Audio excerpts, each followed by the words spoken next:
Prices are finally pulling back. Inventory is up. And if you're considering buying in 2026 or selling, here's what you need to know based on real intel.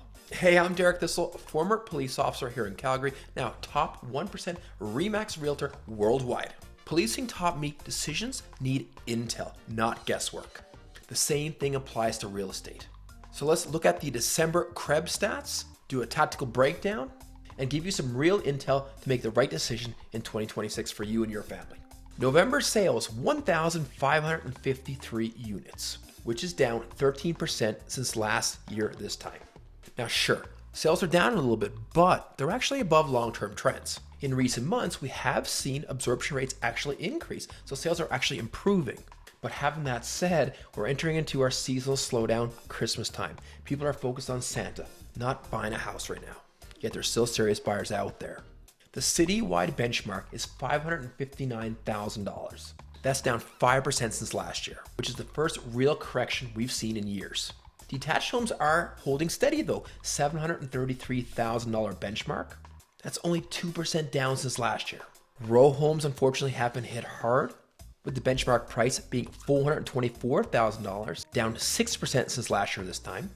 And the sector hit the hardest, apartment style condos, $309,000 benchmark, down 7% since last year.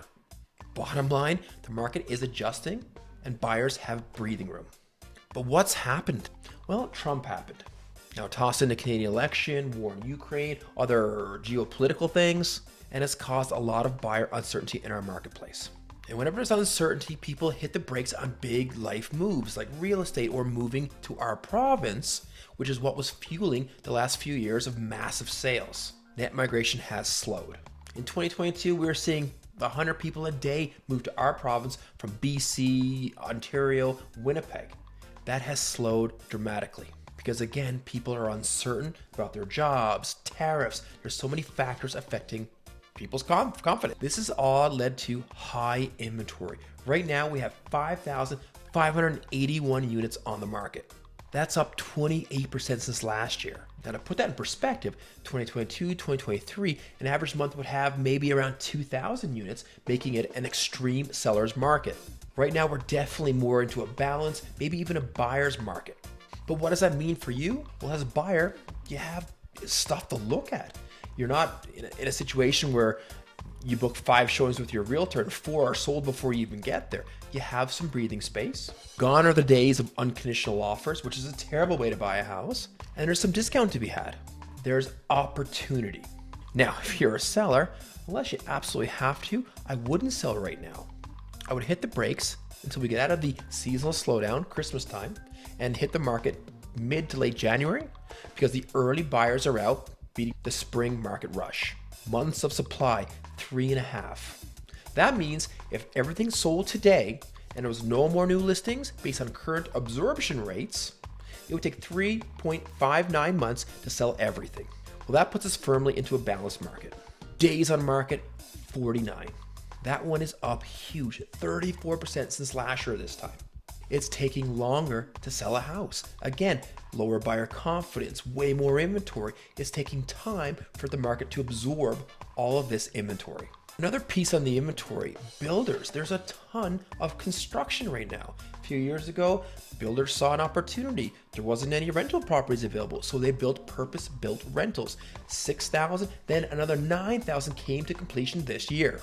Then of course, landlords panicked because they weren't getting the cash flow they wanted. So they also put units on the market for sale, causing a big surplus of condos and townhouses. So for sellers, you gotta be patient. If you're one of those people who have to sell, you gotta understand it's gonna take a little longer to sell. Showings are down, but serious buyers are out. So just be patient and trust your realtor.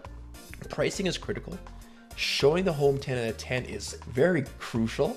And you have to have a realtor who's going to market the property effectively. Gone are the days of some camera phone photos, putting up on the MLS, sitting back and crossing your fingers. A great realtor is going to proactively market your home, 4K video, 3D virtual tour, virtual staging if applicable, aerials to showcase the neighborhood, drones, and don't forget a robust Meta and Google ad campaign. We simply need eyes on your property, and we need to leverage new technology, i.e. retargeting software, and get people to land on your listing, then a landing page, and then ask for more information where they can see a mini CMA, book a showing, or at least put it in front of their realtor so they can come see the house.